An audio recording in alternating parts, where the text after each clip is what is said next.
بسم اللہ الرحمن الرحیم۔ السلام علیکم، میں آپ کا میزبان سمیع ابراہیم ہوں، خبروں، تجزیوں اور تبصروں کے ساتھ۔ آج اسلام آباد ہائی کورٹ میں امپورٹنٹ ہیئرنگز تھی۔ ایک تو سردار اعجاز اسحاق صاحب کی عدالت میں عمران خان صاحب سے جو ملاقاتیں وکلاء کی نہیں ہو پا رہی، عدالت اجازت دیتی ہے، عدالت بھیجتی ہے، لیکن جیل حکام ملاقات نہیں کرنے دیتے اور پھر اس کے بعد آ کے کہتے ہیں کہ عمران خان صاحب نے منع کر دیا۔ اس صورتحال کو جانچنے کے لیے کورٹ کلرک کو بھیجا تھا، سکینہ بنگش صاحبہ کو۔ ان کو بھی عدالت کے احکامات کے باوجود جو اڈیالہ جیل کی انتظامیہ تھی، جو سپرنٹنڈنٹ تھے، انہوں نے عمران خان صاحب سے ان کی ملاقات نہیں کروائی، بلکہ آ کے یہ کہا کہ عمران خان صاحب تو مصروف ہیں، وہ ایکسرسائز کر رہے ہیں۔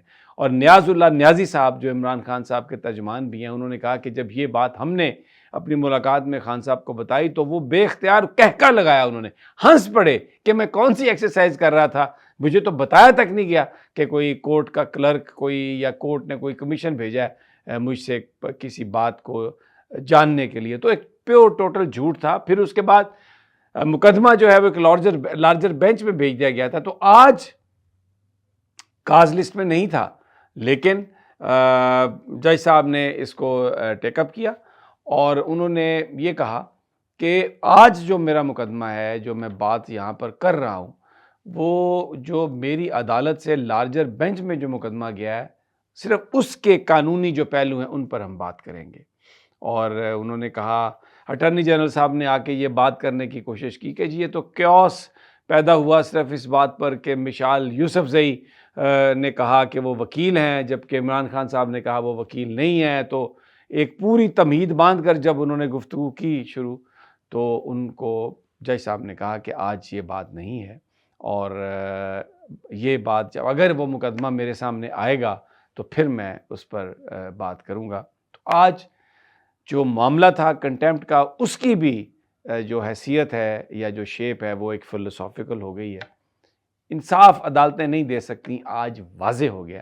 اور سردار اعجاز اسحاق صاحب بڑی انہوں نے انٹیلیجنٹلی جو معاملہ ہے اس کو ہائی لائٹ بھی کیا ہے، اور جو ان کے ہاتھ بندھے ہوئے ہیں، جس طرح وہ بے بس ہیں، وہ بھی انہوں نے ان کو پوری قوم کو دکھا دیا۔ انہوں نے کہا کہ میں ایجوکیٹ کرنا چاہتا ہوں، خود بھی سیکھنا چاہتا ہوں، آپ مجھے بتا دیں کہ کون سا قانون ہے، سی آر پی سی کی کون سی وہ پروویژن ہے جس کے تحت چیف جسٹس صاحب نے یہ آرڈر پاس کیا، جبکہ اپنے آرڈر میں انہوں نے لکھا ہے کہ سیکشن 24 جو مقدموں کی ٹرانسفر کے حوالے سے ڈیل کرتا ہے سی آر پی سی میں، اس کے تحت بھی میرے پاس اختیار نہیں ہے کہ میں اس کو بھیجوں، لیکن پھر انہوں نے بھیج دیا۔ تو یہ آنے والے دنوں میں، آنے والے وقتوں میں بھی یہ معاملہ خرابی پیدا کرے گا۔ تو جو اعجاز اسحاق صاحب نے بھی یہ سمجھ لیا، یہ دیکھ لیا کہ میں اگر کوئی اس معاملے کو بالکل پیورلی قانونی انداز میں لے کے چلوں گا تو پھر اس وقت ملک کی جو حالات ہیں شاید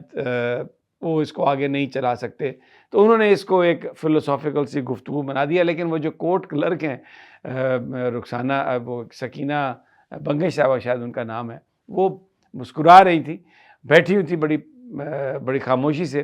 تو ان کے بارے میں کہا جج صاحب نے آج اٹارنی جنرل کو مخاطب کر کے کہ ان کو بھی آپ نے دکھیاری کر دیا، اور یہ جو آپ بات کر رہے ہیں کہ بڑا بڑا کیوس ہے، یہ ہے وہ ہے، اگر مشال یوسفزئی کہتی ہیں کہ میں عمران خان کی وکیل ہوں، تو ہم عمران خان سے پوچھ رہے تھے، اگر وہ وکیل نہیں تھیں تو وہ عمران خان کی طرف سے جواب آ جاتا، لیکن آپ نے اس کو جس انداز سے لیا، جس طرح اس کو لے کے چلے، اس نے ایک معاملہ جو ہے وہ ایک اور طرف وہ لے گئے۔ اس موقع پر مشال یوسفزئی بھی موجود تھیں، شعیب شہین ایڈوکیٹ بھی موجود تھے، چودھری ظہیر بھی موجود تھے، اور بھی لوگ تھے، اور نیاز اللہ نیازی بھی بعد میں انہوں نے بھی جوائن کیا۔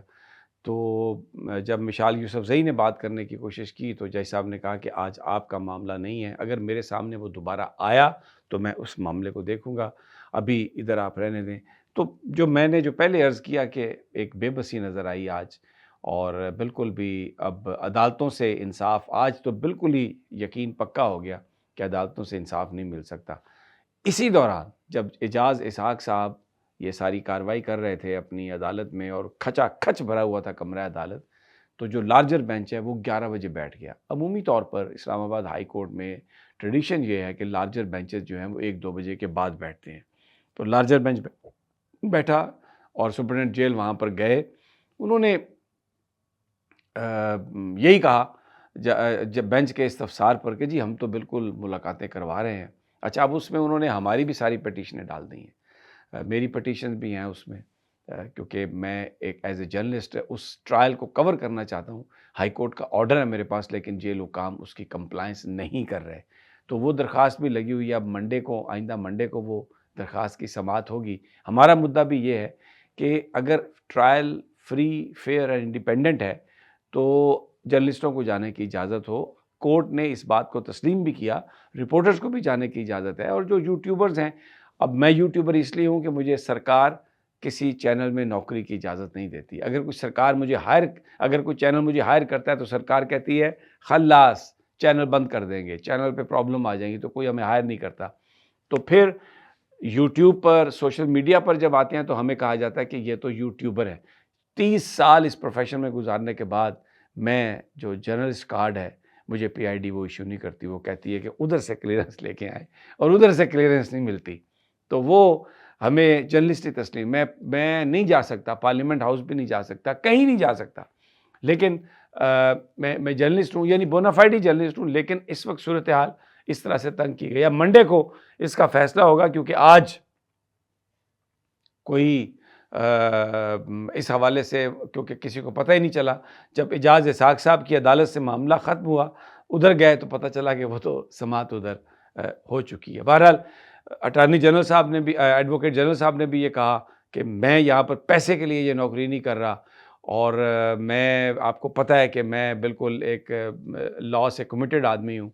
تو جج صاحب نے یہ کہا کہ میرے نزدیک سب سے جو اہم بات ہے وہ اس عدالت کی انٹیگریٹی ہے، اور مجھے اس کی عدالت کی جو ریپیوٹ ہے اس کو بحال کرنے کے لیے مجھے یہ معاملہ دیکھنا ہے. لیکن میں یہ سوچ رہا تھا، اس اے فوڈ فار تھاٹ، کہ عدالت کی جو ریپوٹیشن ہے وہ کوئی سزاؤں سے نہیں بنتی. عدالت کی ریپوٹیشن تو تب بنتی ہے نا جب وہاں پر فیصلے آئین اور قانون کے مطابق ہوں. میں پھر سردار اعجاز اسحاق صاحب نے جو بھی راستہ اختیار کیا اس موجودہ صورتحال میں، شاید اس سے بہتر راستہ کوئی نہیں تھا. انہوں نے ایک معاملہ ہائی لائٹ کیا، اب اس پر ایک فلسافیکل بات کر رہے ہیں، کوشش کر رہے ہیں کہ آگے اس بات کو روکا جائے. لیکن حکومت، پروسیکیوٹر، ایڈوکیٹ جنرل اس بات پر تلے ہوئے نظر آتے ہیں کہ نہیں جی بالکل یہ فیصلہ صحیح ہے اور ہم ایسے کریں گے، اور اپنی مرضی کے بینچز، مرضی کے ججز. اصل معاملہ یہ ہے. تو جو بھی وہ یہ کرنا چاہتے ہیں وہ کریں گے. لیکن اگر ہو سکتا ہے کہ جو فیصلہ کرتے اعجاز اسحاق صاحب اس پر عمل درآمد نہ ہوتا، لیکن فیصلہ کر دینا چاہیے تھا. کیونکہ خوف کا جو ایلیمنٹ ہے جب تک وہ برقرار ہے اس وقت تک کچھ نہیں ہو سکتا. خان صاحب نے کہا ہے خوف سے نکلنا پڑے گا، خوف سے نکلیں گے تو پھر معاملہ صحیح ہوگا. تو سسٹم بیٹھ چکا ہے، عدالتیں بیٹھ چکی ہیں. کنٹیمپٹ کیس پر بھی وہ کوئی فیصلہ نہیں کر پاتی، ان سے مسلسل جھوٹ بولا جاتا ہے. انہیں پتہ ہوتا ہے کہ ان سے جھوٹ بولا جا رہا ہے، کوئی گورنمنٹ ان سے تعاون نہیں کرتی. آج صبح جب میں پہنچا ہوں تو میں نے دیکھا ایمان مزاری اور کوئی جرنلسٹ بہت پریشان تھے کہ جی وہ جو پٹیشن فائل کی گئی تھی وہ اس کے احمد نورانی صاحب کے رشتہ داروں کے حوالے سے، وہ آج لگی نہیں ہے. تو میں سمپل بس اتنی سی بات میں آپ سے کرتا ہوں کہ اب یہ جو عدالتیں ہیں یہ کسی کو انصاف نہیں دے سکتی. بالکل یہ آپ سمجھیں کہ یہ گوہر نایاب ہے. بلڈنگز بڑی زبردست ہیں، کچھ بندے بھی بڑے زبردست ہیں، سردار اعجاز اسحاق صاحب کی طرح، محسن اختر کیانی، بابر ستار، اور سمن رفت صاحبہ. میں تو ارباب طاہر صاحب کو بھی سمجھتا ہوں کہ وہ بہت زبردست دبنگ آدمی ہے.